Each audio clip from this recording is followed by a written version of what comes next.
ഈ അന്ന് അധ്യാപകരെ പഠിപ്പിക്കുന്ന ഒരു കുട്ടിയായിട്ട് അതിനകത്ത് എഴുതിയതുപോലെ ഇന്നിപ്പോൾ ഹാഷ്മിയുടെ ജനകീയ കോടതി എന്ന് പറയുന്ന പരിപാടിക്കകത്ത് പോയപ്പോൾ ഞാൻ പറഞ്ഞ കേട്ടാൽ മതി, ഇങ്ങോട്ട് പറയണ്ട, ഞാൻ പറഞ്ഞ കേട്ടാൽ മതി എന്ന് പറയുന്ന ഒരു ആസ്പെക്റ്റ് അതിനകത്ത് വന്നു.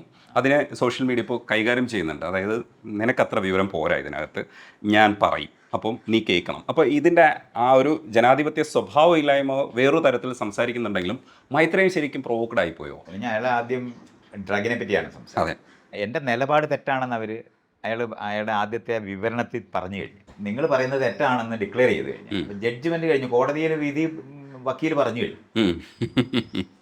മറ്റേത് ജഡ്ജിയാണല്ലോ പറയുന്നത്, ഇത് വക്കീൽ പറഞ്ഞു കഴിഞ്ഞു നിങ്ങൾ പറയുന്നത് തെറ്റാണ്. അപ്പോൾ എന്നിട്ട് പിന്നെ ചോദിക്കുന്ന ചോദ്യം എന്ന് പറയുന്നത് ഞാൻ പറയുന്നതിനെ ഖണ്ഡിച്ചുകൊണ്ടിരിക്കുക എന്നുള്ളതല്ലാതെ എന്നെ പറയാൻ അനുവദിക്കുന്നില്ല. അപ്പോഴാണ് ഞാനത് പറയുന്നത്.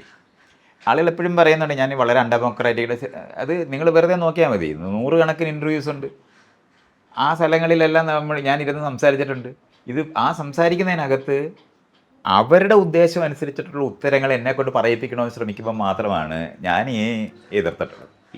അത് ഞാൻ വിചാരിക്കുന്നത് ഞാനത് ചെയ്യേണ്ട ഒരാളാണെന്ന് തന്നെ ഞാൻ വിചാരിക്കുന്നത്. കാരണം അവർക്ക് ഉദ്ദേശം, ഒരാളൊരു ചോദ്യം ചോദിക്കുമ്പോൾ അതിൻ്റെ പുറകിലൊരു ഉദ്ദേശമുണ്ടെങ്കിൽ അറിയാനുള്ള ചോദ്യമല്ല അത്. ആ ചോദ്യം എന്ന് പറയുന്നത് നമ്മളെ ഉത്തരം മുട്ടിക്കാനും നമ്മളെ ഡിസ്ക്രെഡിറ്റ് ചെയ്യാനും വേണ്ടിയാണ് ആ ചോദ്യം ചോദിക്കുന്നത്. ഇതെനിക്ക് തിരിച്ചറിയുന്ന ഒരാളാണ്.